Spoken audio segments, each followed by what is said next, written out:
So me, um, was the only child for 10 years, and in that time, I experienced a lot of different things and created a certain type of identity and character and imagination and creativity.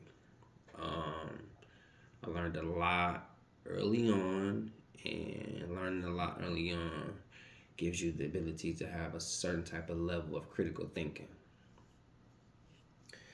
And my critical thinking was, you know, utilized a lot. That's what I relied on the most about the survivor mode that I was in, being from Detroit. Um, so yeah, little scrawny kid, little skinny kid, big feet, like sports, love sports, preferably. I played basketball. I played for the PAL League early on, was a point guard. Moved to playing baseball later on. So I was athletic, as well as,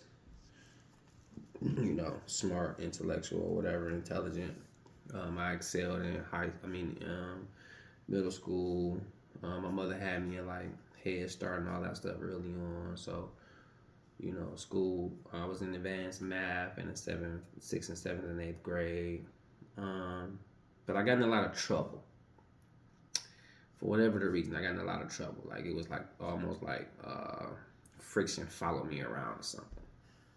I did a lot of things that caused me to get in trouble, and so I just always kind of had that little cloud around me or whatever the case may be. I don't know. But for the most part, I had a introvert personality. I was kind of a loner, stuck to myself. Um, I like different activities than other kids like. I like to play chess at an early age. I played a game called Equations. Um, I actually read books. I had all the encyclopedias from A to Z. This was back then. I actually read those types of books, learned those types of things. Um, and I didn't like the similar things that most children like. So I kind of it was a little different. That's all going against the grain a little bit, as you say. They say whatever the case may be. That was really my early stages on as a child. You know what I mean? From that you can remember from 3, 4, 5, 6, 7, 8, 9. Your first grade, second grade, third grade type of elementary lifestyle. I advanced pretty early. Started doing it, and so advanced it pretty early. That's how it goes. And so um, I started getting in trouble at the age of 10. I started smoking cigarettes at the age of 10. Um, and I started smoking weed, started drinking at the age of 10. Other activities, grown folk activities at the age of 10. Um, yeah. And so that gave me a taste of things that pushed me to want more and want to taste of more and see more.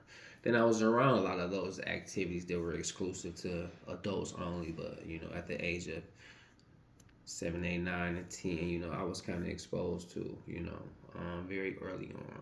Mainly really got into it very heavily around the ages of 10 or 11. By the age of 13, I was full blown, already sexually active. Um, Probably been to jail, juvenile once or twice. Been arrested for sure. Stole a few cars. Yeah, it was, you know, knucklehood teenage stuff. Then I started to learn what type of character I had, what type of lingo, what type of vernacular my vocabulary was about. Um, Dating girls and stuff like that. So, that was like the early on presence. In that, I wasn't a really good fighter, but I fought a lot.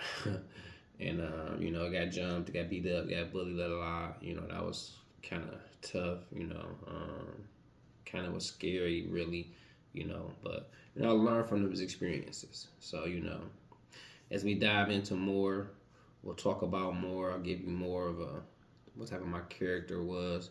I was really close to my first cousins, and we did a lot of traveling the city, as we like to call it, hanging out, adventuring, riding bikes, scooters, joyriding, whatever the case may be.